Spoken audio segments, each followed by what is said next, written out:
humanitarian organizations often struggle to balance risk and benefits of digital technologies upon which they are increasingly reliant.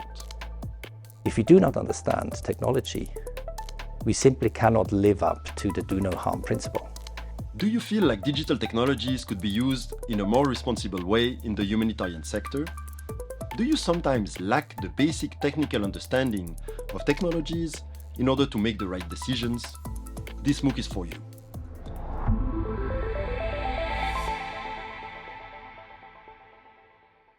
Well, the key to doing no harm is knowing the harm, because the majority of harms that occur with digital technologies are really the result of not seeing how a technology interfaces with the environment it's deployed in.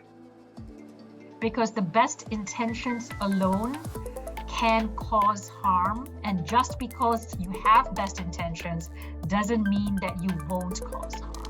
I think as humanitarians, we still need to get together and think collectively about how technological harms play out in communities.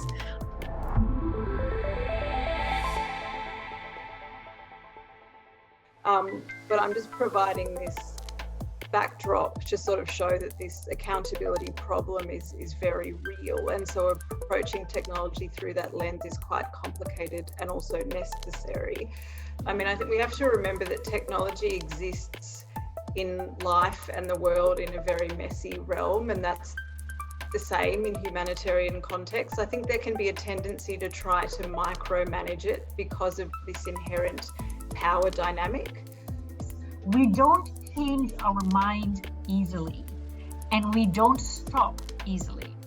Well, I think it's interesting. I think the applications that certainly technology enthusiasts would like to apply technology are not necessarily the issues that the humanitarian sector needs to solve. It's not the areas where we have the biggest deficits. And to think really critically about what the specific problem is that needs to be solved, rather than designing solutions around the specific capability.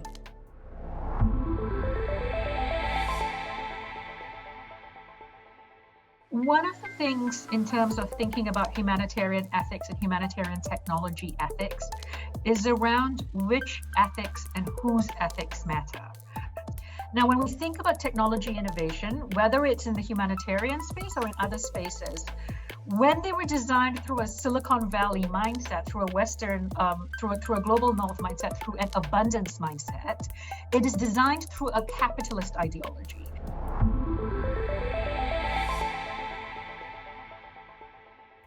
And just say how we live the principles now and how we are responsible humanitarians is really increasingly contingent on how we think about mitigating and preventing digital risks. The way in which we may say no to a platform is the way we maintain our neutrality.